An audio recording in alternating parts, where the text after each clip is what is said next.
Hello all, welcome to BJ's classes. ఎలా ఉన్నారు అందరూ? ప్రిపరేషన్ బాగానే జరుగుతుందా? ఐ హోప్ మీరందరూ మెయిన్స్కి బాగా ప్రిపేర్ అవుతున్నారని అనుకుంటున్నా. అండ్ ఈరోజు మనం ఎథనోబాటనీ, మనకి పేపర్ 2లో జనరల్ సైన్స్లో ఉంది కదా ఎథనోబాటనీ టాపిక్, దాని గురించి అది ఎలా ప్రిపేర్ అవ్వాలి అని చూద్దాం. అయితే చూసుకుంటే ఇదిగోండి, ఇది మీకు ఇక్కడ కనిపిస్తుందిగా, this is the total syllabus regarding ethnobotany topic గురించి మనకి ఇక్కడ సిలబస్ మనం చూస్తున్నాం. అండ్ చూడండి, మనకి అక్కడ ప్లాన్స్ కూడా ఇచ్చేసాడు. టోటల్గా 24 సీజనల్, 24 పెరీనియల్, అంటే 48 ప్లాంట్స్ మనకి ఇచ్చేసాడు. ఆ ప్లాంట్స్తో పాటు వాటి బొటానికల్ నేమ్స్ కూడా మనకి ఇవ్వడం జరిగింది. అయితే ఈ రెండే సరిపోతుందా? కాదు, దాంతోపాటు దాని యొక్క మెడిసినల్ యూస్ చూడాలి అండ్ మార్ఫలాజికల్ స్టడీ కూడా చేయాలి. మార్ఫలాజికల్ స్టడీ అంటే ప్లాంట్ యొక్క రూట్ ఎలా ఉంది, స్టెమ్ ఎలా ఉంది, లీవ్స్ కానీ సీడ్స్, ఫ్లవర్స్ ఇవన్నీ గుర్తుపెట్టుకోవాలి. అయితే ఈ 48 ప్లాంట్స్, వీటి నేమ్స్, బొటానికల్ నేమ్స్ చదివేసరికి మనకి కష్టమైపోతుంది. మరి అవి కాకుండా దాని మెడిసినల్ యూజ్ అంట, ఇంకా దాని యొక్క మార్ఫలాజికల్ స్టడీ, ఇదంతా చదవడం మీకే కాదు ఎవరికైనా కష్టమే. చదవడమే కాదు, గుర్తుపెట్టుకోవడం ఇంకా ఇంకా కష్టం. అయితే మరి దీన్ని స్మార్ట్ వేలో ఎలా ప్రిపేర్ అవ్వాలి, అది ఈరోజు మన వీడియోలో క్లియర్గా డిస్కస్ చేద్దాం. ఫస్ట్ థింగ్ మీరు చూసుకుంటే ఇక్కడ టోటల్ 48 ప్లాంట్స్ ఉన్నాయి కదా. ఈ 48 ప్లాంట్స్ యొక్క ఇక్కడ మీకు ఇచ్చిన సిలబస్ని మాత్రం ఇదొక్కటి గుర్తుపెట్టుకోండి. ఎందుకంటే దీని యొక్క నేమ్, బొటానికల్ నేమ్ మీరు గుర్తుపెట్టుకోవాలి. దీని దగ్గర ఇంకొక మీకు స్మార్ట్ వే లేదు, బైహార్ట్ చేయాల్సిందే. అయితే ఇప్పుడు కనీసం ఇక్కడ చూడండి, మనకి బొటానికల్ నేమ్ అంటే జీనస్, స్పీసీస్ నేమ్ ఉంటుంది కదా, అంటే బైనామియల్ నామినిక్లేచర్. మనకి ఇచ్చేటప్పుడు మొత్తం ఇలాగానే ఇస్తాడు, సింగిల్గా జీనస్ నేమ్ కానీ ఆర్ స్పీసీస్ నేమ్ కానీ ఇవ్వడు. కాబట్టి కనీసం మీరు జీనస్ నేమ్ గుర్తుపెట్టుకోండి, అలాగైనా మీకు గుర్తుంటుంది. ఫర్ ఎగ్జాంపుల్ చూడండి, జింజర్కి జింజిబర్, ఇది ఒకటి గుర్తుపెట్టుకోండి. అండ్ అలానే క్యూమినం, ఇక్కడ మీకు గుర్తుపెట్టుకోవాల్సింది కూడా ఏం లేదు. ఇంకా చూసుకుంటే మీకు ఫెనియక్లమ్, ఆల్మోస్ట్ ఈ నేమ్ అనేది, కామన్ నేమ్ అనేది బొటానికల్ నేమ్ యొక్క జీనస్కి కలిసే ఉంటుంది. సో మీరు ఇలాగ కొద్దిగా గుర్తుపెట్టుకుని ఉంటే ఈ ఫస్ట్ స్టెప్ అనేది మీరు సక్సెస్ అయినట్టు.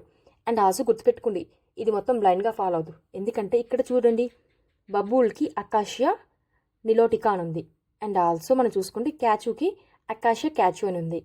అయితే ఈ రెండింటి యొక్క మీరు జీనస్ నేమ్ గుర్తుపెట్టుకుని ఎగ్జామ్లో కానీ ప్లాంట్ గురించి వాడు దీని కామన్ నేమ్ ఇచ్చి దాని బొటానికల్ నేమ్ అడిగితే ఈ రెండిట్లో మీకు అక్కడ పప్పులో కాలేసినట్టు అవుతుంది. కాబట్టి ఇక్కడ మీరు ఇది ఒక ఎక్సెప్షన్ చూసుకోండి. అండ్ ఇక్కడ మీకు ప్రాబ్లం కూడా ఉంటుంది, ఎందుకంటే క్యాచుకి దాని స్పీసీస్ నేమ్ క్యాచు అనేది ఉంది. సో ఈ ఎక్సెప్షన్ చూసుకొని ఇలాగా మీరు ఫస్ట్ ఈ పర్టికులర్ ప్లాంట్స్ అండ్ వాటి యొక్క బొటానికల్ నేమ్స్ని బాగా గుర్తుపెట్టుకోవాలి. అవసరమైతే ఎవ్రీ డే మాత్రం మీరు దీన్ని చూడకుండా రాయండి. చదవడమే కాదు, రాస్తే మీకు గుర్తుంటుంది. ఎప్పటి వరకు? ఎగ్జామ్లో వరకు. మరి ఎగ్జామ్ డేట్స్ ఇవ్వలేదు కదా అంటే, ఎగ్జామ్ డేట్స్ ఎప్పుడు ఇస్తారో తెలీదు, కానీ ఎగ్జామ్ రాస్తారు కదా మీరు. సో అప్పుడు దాకా రోజు కొంచెంసేపు టైం పెట్టడంలో తప్పేం లేదు. ఎందుకంటే మనం చూసుకుంటే లాస్ట్ టైం 3 to 4 క్వశ్చన్స్ అనేవి ఈ ఎథనోబాటనీ నుండి వచ్చాయి. మనకి every 1 mark is also very very important. And ఇప్పుడు కామన్ బొటానికల్ నేమ్స్ గుర్తున్నాయి. అండ్ దాంతోపాటు వెర్నాక్యులర్ నేమ్ అంటే మనం వాడుక భాషలో వాడతాం కదా దాన్ని. అంటే ఇక్కడ చూడండి, జింజర్ కన్నా మనకి అల్లం అంటే బాగా గుర్తుంటుంది. అలానే టర్మరిక్ కన్నా మనకి పసుపు కొమ్ము అంటే తెలుస్తుంది. నీమ్ కన్నా మనకి వేప చెట్టు అంటే ఆటోమేటిక్గా మన మైండ్లో ఒక పిక్చర్ ఉంటుంది కదా, పిక్చర్ అనేది మైండ్లోకి వచ్చేస్తుంది. అయితే పిక్టోగ్రాఫికల్ మెమరీ వల్ల మీకు చాలా చాలా ఇంకా ఎక్కువ గుర్తుంటుంది. లైక్ ఇలాగా వర్డ్స్లో చదవడం కన్నా పిక్చర్గా గుర్తుపెట్టుకుంటే. అండ్ దీంతోపాటు అల్లం గురించి, దాని మెడిసిన్ యూజెస్ గురించి మీకు స్పెషల్గా చెప్పాలా. అల్లం మనం దేనికి వాడతాం? మామూలుగా మన కర్రీస్తో పాటు మనకి ఏమైనా దగ్గు అయి వస్తే టీలో కూడా వేస్తాం. అల్లం చాయ్ చాలా మనకి స్ట్రాంగ్గా తాగితే ఫ్రెష్ అవుతుంది మైండ్ అని తెలుసు.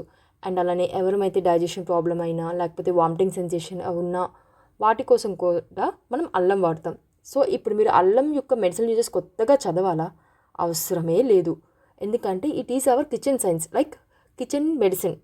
మనం మదర్స్, మన అమ్మ వాళ్ళందరూ మనకి ఇస్తారు కదా. అలానే టర్మరిక్, పసుపు మనం దేనికి యూజ్ చేస్తాం? It is a natural antibiotic.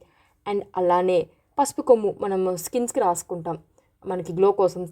And also ఎక్కడ ఎవరికైనా దెబ్బలు తగిలితే దానికి మనం పసుపు అప్లై చేస్తాం కదా బ్లడ్ కంట్రోల్ చేయడానికి అక్కడ. సో దీని గురించి కూడా మీరు మెడిసిన్ యూస్ చదవక్కర్లేదు. అయితే మీకు ఇక్కడ ప్రాబ్లం ఎక్కడ వస్తుందంటే మీకు పసుపు తెలుసు, దాని యూజెస్ తెలుసు, కాకపోతే కుర్కుమా లవంగా అంటే తెలీదు. సో అందుకే మీకు చెప్పా, ఈ నేము బొటానికల్ నేము ఫస్ట్ మీరు గుర్తుపెట్టుకోండి. కనీసం మీకు వర్నాకల్ నేమ్ గుర్తు రాకపోయినా టర్మరిక్ అంటే ఐడియా ఉంటుంది కదా. సో టర్మరిక్ గురించి మీరు కొత్తగా మెడిసిన్గా చదవాల్సిన అవసరం లేదు. అండ్ అలానే నీమ్ వేప చెట్టు దాని గురించి మీ ఆకులు మనకి యూజ్ అవుతాయి. అండ్ ఆల్సో వేప కొమ్ము, మనం ఫస్ట్ ఈ బ్రషెస్ అని రాకముందు మన పూర్వకాలంలో ఈ వేప కొమ్ముతోనే కదా బ్రష్ చేసేవాళ్ళు, అది టీత్ క్లీనింగ్ వాటికి. సో దీని గురించి కూడా మీరు కొత్తగా చదవక్కర్లేదు. సో ఇక్కడ నేను చెప్తున్న పాయింట్ ఏంటంటే మనకి ఇచ్చిన చాలా ప్లాంట్స్లో మన డైలీ యూజ్ చేసే ప్లాంట్సే ఉంటాయి, కొత్తగా ప్లాంట్స్ అనేవి ఎక్కువగా ఉండవు. మీరు కరెక్ట్గా అబ్జర్వ్ చేయండి, మన డైలీ లైఫ్లో ఉన్న ప్లాంట్సే మనకి అక్కడ ఇవ్వడం జరిగింది. అండ్ మనం చూసేవే మనకి అక్కడ మెడిసినల్ యూజ్ ఉంటుంది, మీరు అది గుర్తుపెట్టుకోండి. అండ్ ఈ గ్రౌండ్ వర్క్ అనేది ఎవరు వర్క్ వాళ్ళు చేయాలి, మీరు కొత్తగా ఎవరో మీకు పంపిస్తారు లేకపోతే ఎవరో ఒకరు చెప్తారు అని కాదు, మీ ప్రిపరేషన్లో మీరు ఈ స్ట్రాటజీ ఫాలో అవ్వాలి. And also differentiate the difference. ఇక్కడ మీకు ఒక ఎగ్జాంపుల్ చెప్తాను చూడండి. నార్మల్గా మార్ఫలాజికల్ స్టడీ చెప్పాను కదా, మార్ఫలాజికల్ స్టడీ అంటే ప్లాంట్ యొక్క రూట్ గురించి కానీ స్టెమ్ గురించి కానీ లీవ్స్ వీటన్నిటి గురించి మనం చదువుతాం.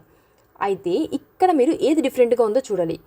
ఇక్కడ మీకు ఇచ్చిన ఈ 48 ప్లాంట్స్లో మోస్ట్ ఆఫ్ ద ప్లాంట్స్కి ట్యాప్ రూట్ సిస్టమ్ అనేది ఉంటుంది.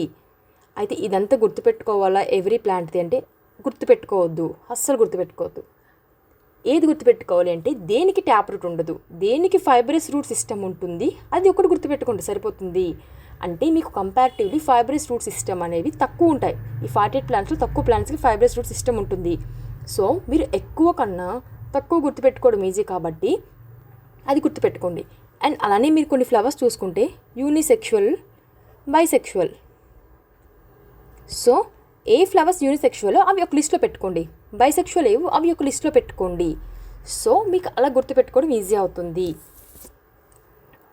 ఇలాగా మీరు కమింగ్ టు ద రూట్ గురించి కానీ ఆర్ స్టెమ్లో ఎక్కడైతే మీకు కొన్ని దగ్గర తక్కువ కామన్ ఉందో అది గుర్తుపెట్టుకోండి, ఎక్కువ ఉన్నది కాదు. ఇలా గుర్తుపెట్టుకోవడం వల్ల మీరు ఎక్కువ పార్ట్ కాకుండా తక్కువ పార్ట్ని గుర్తుపెట్టుకుంటే ఈజీగా ఉంటుంది. అండ్ నెక్స్ట్ థింగ్ మీకు చెప్పాను కదా, పిక్టోగ్రాఫికల్ మెమరీ. పసుపు కొమ్ము మీరు చూడగానే మీకు స్కిన్కి యూజ్ అవుతుంది, యాంటీబయాటిక్ లేకపోతే దెబ్బలు తగిలినప్పుడు యూజ్ చేస్తాం. అండ్ ఆల్సో వెల్లుల్లి మనకు కూడా కిచెన్లో యూజ్ చేస్తాం కదా.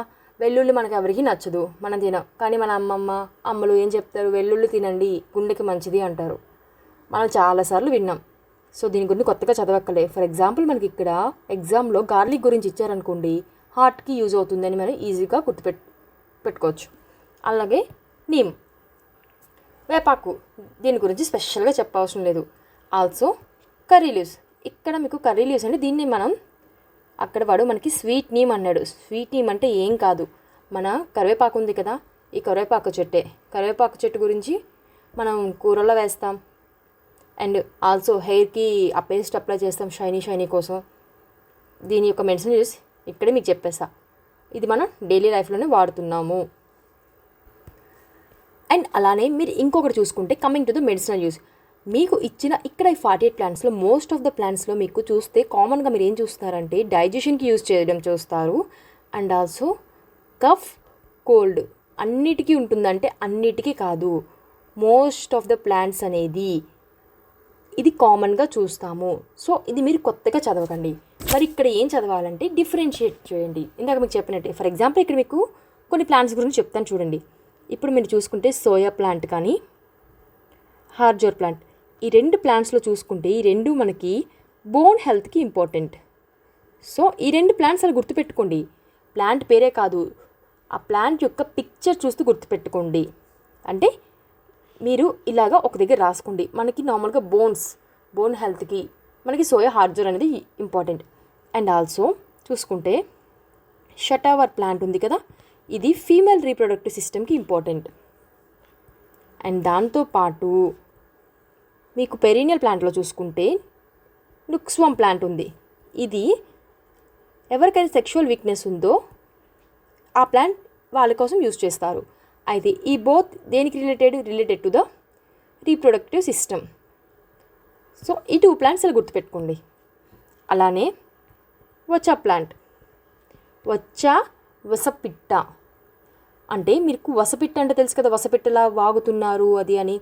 అయితే ఈ వచ్చా ప్లాంట్ యొక్క ఆకులు ఉంటాయి కదా, ఇవి ఏం చేస్తారంటే ఫర్ ఎగ్జాంపుల్ 3 years బేబీ అనేసరికి నార్మల్గా కొంచెం కొంచెం మాటలు అవన్నీ మనం వస్తాయి పిల్లలకి.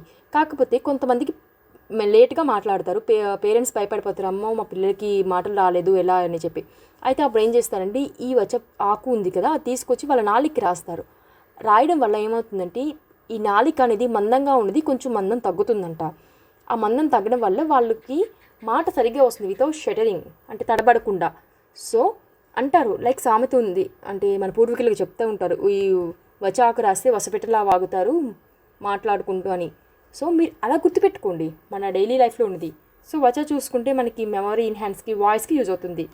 అండ్ అలాగే మనకి తులసి ప్లాంట్ తెలుసు, తులసి ప్లాంట్ అండ్ గిలాయ్ ఈ రెండిట్లో చూసుకుంటే కామన్గా ఫీవర్ అనేది తగ్గిస్తాయి. సో మీరు ఒక్కొక్క ప్లాంట్ గురించి మెడిసిన్ యూజెస్ చదువుతారు, కరెక్టే కాదనట్లేదు. కానీ ఇక్కడ మీరు ఫస్ట్ సోయా గురించి చదవడం జరుగుతుంది. ఇక్కడ సీజనల్ ప్లాంట్లో సోయా గురించి చదివినప్పుడు అండ్ అలానే హార్జర్ ప్లాంట్కి వచ్చేసరికి కూడా మీరు బోన్ హెల్త్ చదువుతారు. అయితే సోయాలో కూడా మీరు బోన్ హెల్త్ చూశారు. హార్జర్ ప్లాంట్ వచ్చేసరికి బోన్ హెల్త్ చదివేటప్పుడు నేను ఇంతకుముందు ఎక్కడ చూశాను, సోయా ప్లాంట్లో చూశాను, అలా మీరు గుర్తుపెట్టుకోండి, మీకు మీరే మెమరీ అనేది రిమెంబర్ చేసుకోండి. సో అలా చేయడం వల్ల మీకు ఇంకా ఎఫిషియెంట్గా ఉంటుంది మీ ప్రిపరేషన్ అనేది. And also coming to the medicinal plant, medicinal part. ఇక్కడ మీరు చూసుకుంటే మెడిసినల్ పార్ట్ అనేది మీకు ఇంపార్టెంట్. అంటే ఇప్పుడు పర్టికులర్ ప్లాంట్ ఉందనుకోండి, మనం చూసుకుంటే నీమ్ అంటే ఏంటి, మనకి వేప చెట్టు యొక్క ఆకులు ఇంపార్టెంటే, అలానే దాని యొక్క స్టెమ్ ఇంపార్టెంటే. సో మనకి నీమ్ చూసుకుంటే ఎంటైర్ ప్లాంట్, ఈ టోటల్ ప్లాంట్ అనేది మనకి మెడిసినల్ పార్ట్గా చూస్తాం. అలానే మీకు ఫస్ట్లో చూపించాను చూడండి టర్మరిక్లో మొత్తం ప్లాంట్ తీసుకుంటామా, కాదు, అది స్టెమ్ మనకి, దాన్ని మనం రైజోమ్ అని అంటారు. మరి ఈ రైజోమ్ ఏంటి, ఈ స్టెమ్ ఏంటి, దీని గురించి తెలియాలంటే దీనికన్నా ముందు కంప్లీట్ చేసిన టాపిక్ ఉంది మనకు సిలబస్లో ఉన్న టాపిక్కే, అసెక్షువల్ రీప్రొడక్షన్ ఇన్ ప్లాంట్స్. దాంట్లో వెజిటేటివ్ ప్రాపగేషన్లో మనం చూస్తాం ఇది. సో దీని బేస్ మనకి ఎక్కడుంది, ఇక్కడ అసెక్షువల్ రీప్రొడక్షన్ ప్లాంట్స్ పార్ట్ గురించి మీరు బాగా చదవాలి. చదవడం వల్ల మీకు అక్కడ టర్మరిక్లో మనకి చూస్తాం ఎగ్జాంపుల్ కింద, టర్మరిక్ అనేది స్టెమ్ పార్ట్. సో మనకి టర్మరిక్లో స్టెమ్ అనేది మెడిసినల్ పార్ట్. అండ్ ఆల్సో జింజర్లో కూడా మనకి స్టెమ్ అనేది మెడిసినల్ ప్లాంట్. అండ్ గార్లిక్లో చూసుకుంటే అదే వెల్లుల్లి ఉంది కదా, బల్బ్ అనేది మనకి మెడిసినల్ పార్ట్. సో మీరు ఫస్ట్ ఈ అసెక్షువల్ రీప్రొడక్షన్ ప్లాంట్స్ ఉంది కదా, అది కొంచెం క్షుణ్ణంగా బాగా చదవండి. చదివి అక్కడ వాడు ఇచ్చిన ఆ అసెక్షువల్ ప్రాసెస్కి ఎగ్జాంపుల్స్ చూసుకుంటే మీకు ఈజీగా గుర్తుంటుంది. సో అక్కడ మెడిసినల్ పార్ట్ అంటే కొన్ని ప్లాంట్స్ మొత్తం ఎంటర్ ప్లాంట్ యూజ్ అవుతుంది, కొన్ని దగ్గర పర్టికులర్ రూట్ ఆర్ లేకపోతే షూట్ కానీ ఏదైతే యూజ్ అవుతుందో అది మనం చూడడం జరుగుతుంది. అండ్ మీకు ఇంకా అనదర్ ఎగ్జాంపుల్ చెప్తా. ఇక్కడ కనిపిస్తుంది కదా ఈ ప్లాంట్ బిర్గజ్. అండ్ దీంట్లో చూసుకుంటే ఈ ప్లాంట్లో నో ఎండోస్పర్మ్. మరి ఈ ఎండోస్పర్మ్ అంటే ఏంటి, ఎండోస్పర్మ్ అంటే ఏంటి చదివారు కదా, sexual reproduction in plants in angiosperms. అక్కడ డబుల్ ఫెర్టిలైజేషన్ చూసాం కదా, ఎండోస్పర్మ్ గురించి కూడా చూసాం కదా. ఎండోస్పర్మ్ దేనికి యూజ్ అవుతుంది అదంతా మనం అక్కడ చదవడం జరిగింది. ఇక్కడ నేను మీకేం ఎక్స్ప్లెయిన్ చేయను, ఎందుకంటే అక్కడ మీరు అది చదవకపోతే ఇక్కడ నేను ఎక్స్ప్లెయిన్ చేసినా మీకు అర్థం కాదు. సో ఈ ఫ్లవర్లో ఎండోస్పర్మ్ ఉండదంట. మరి ఎందుకు ఉండదు, ఎప్పుడు పోతుంది, అదంతా మీరు సెక్షువల్ రీప్రొడక్షన్ ప్లాన్స్లో క్లియర్గా చదవడం జరుగుతుంది. సో మీరు దీన్ని ఇలా గుర్తుపెట్టుకోండి. అండ్ అలానే మీరు చూసుకుంటే అక్కడ కొన్ని ప్లాంట్స్ డెసిడియస్ ఉంటాయి, కొన్ని ఎవర్ గ్రీన్ ఉంటాయి. ఇవి మీరు ఒక్కొక్క ప్లాంట్ గురించి చదివినప్పుడు ఏదైనా గుర్తొస్తే దానికి అది మీరు లింక్ చేసుకుంటూ చదవండి. ఇక్కడ నేను చెప్పేది ఒకటి, ఎవ్రీ ప్లాంట్ని మీరు లింక్ చేసుకుంటూ చదివితే ఈజీగా ఉంటుంది. సపరేట్గా చదివితే చాలా చాలా కష్టం అయిపోతుంది. And also last but not least, మీరు మొత్తం వీటిని డైరెక్ట్గా ఇప్పుడు ఫర్ ఎగ్జాంపుల్ మీకు ఇంట్లో కరివేపాకు ఉంటుంది కదా, కరివేపాకు నార్మల్గా ఖాళీగా ఉన్నప్పుడు చూస్తాం. కరివేపాకుని తీసుకొని దాని లీవ్స్ ప్యాటర్న్ చూడండి, లీవ్స్ అనేవి ఎలాగ అరేంజ్ అయ్యే చూడండి. పర్టికులర్గా అదే పని కాదు, నార్మల్గా ఖాళీగా ఉన్నప్పుడు కిచెన్లోకి వెళ్తాం కదా, కిచెన్లోకి వెళ్ళకుండా ఉన్నాం కదా, దాని లీవ్స్ ఎలా ఉన్నాయో చూడండి, దాని స్టెమ్ ఎలా ఉందో చూడండి. చూడడం వల్ల మీకు అక్కడ లాస్ ఏమి ఉండదు. సో మీరు ఖాళీగా ఉన్నప్పుడు కూడా ప్లాంట్ని అలా చూస్తూ ఉంటే మీకు దాని గురించి అలాగ గుర్తుండిపోతుంది. సో దాని లీవ్స్ ఈ ప్యాటర్న్లో ఉన్నాయి. సో ఎగ్జామ్లో వాడు మనకు అడిగినా సరే ఆన్సర్ చేసేయగలను. సో మీరు ఇలా చదవడం వల్ల మీకు ఈజీగా ఎగ్జామ్లో అటెంప్ట్ చేస్తారు. పోనీ కనీసం మీకు తెలిసింది రాకపోయినా తెలియని దాని నుంచి అయినా మీరు అక్కడ ఎలిమినేషన్ ట్రిక్ని యూస్ చేసి అయినా ఈ పర్టిక్యులర్ ప్లాంట్ని మీరు క్లియర్గా ఐడెంటిఫై చేయగలుగుతారు. అయితే మీరు ఇప్పుడు చేయాల్సింది ద మోస్ట్ ఇంపార్టెంట్ థింగ్ ఏంటంటే డైలీ ప్రాక్టీస్. డైలీ మీరు ఎథ్నోబాట్ని చూడండి. మొత్తం చూడాల్సిందే. మొత్తం చూడడం కష్టం కదా, 48 ప్లాంట్స్ చదవాలంటే నిద్ర వచ్చేస్తుంది. మరి ఎలా అంటే ఫస్ట్ డే సెకండ్ డే మీరు చదివేటప్పుడు ఏం చేస్తారంటే ఇప్పుడు నేను చెప్పినట్టు కామన్గా ఏది ఉంది, డిఫరెన్షియేట్గా మీకు ఏది ఉంది. ఇందాక చెప్పాను కదా, రూట్ చూసుకుంటే మోస్ట్ ఆఫ్ ద ట్యాప్ రూట్లో ట్యాప్ రూట్ గుర్తుపెట్టుకోవద్దు. దేంట్లో ఫైబ్రస్ రూట్ ఉందో దాన్ని మీరు ప్రిపేర్ చేసుకున్న నోట్స్లో కానీ లేకపోతే మీరు ఎక్కడ మెటీరియల్ ఏది ఉన్నా దాంట్లో మీరు అక్కడ పర్టికులర్ దాన్ని హైలైట్ చేసుకొని మీరు నెక్స్ట్ రివిజన్కి వచ్చేసరికి ఆ హైలైట్ పాయింట్స్ని డైలీ చదవండి. సో ఎప్పటి వరకు మీకు ఎగ్జామ్ డేట్ ఇప్పుడు అనౌన్స్ చేయలేదు, అనౌన్స్ చేశాక చూస్తాము అని కూడా నెగ్లెక్ట్ చేయొద్దు. స్టార్ట్ ఫ్రమ్ టుడే, ఈరోజు నుంచి స్టార్ట్ చేయండి. స్టార్ట్ చేసి మీకు ఎక్కడైతే హైలైట్ చేశారో ఆ పాయింట్స్ మీరు చదివి డైలీ మీరు చదవడం వల్ల మీకు ఈజీగా గుర్తుంటుంది. అండ్ కంటిన్యూస్ చేస్తే మీకు 15 to 20 మినిట్స్లోనే మీరు ఈ ప్రాసెస్ డైలీ ఫాలో అయితే ఆఫ్టర్ 1 వీక్ మీరు 15 to 20 మినిట్స్లోనే ఎవ్రీ ప్లాంట్ గురించి మీరు ఫాస్ట్గా రివిజన్ చేసేస్తారు, ఈ టోటల్ 48 ప్లాంట్స్.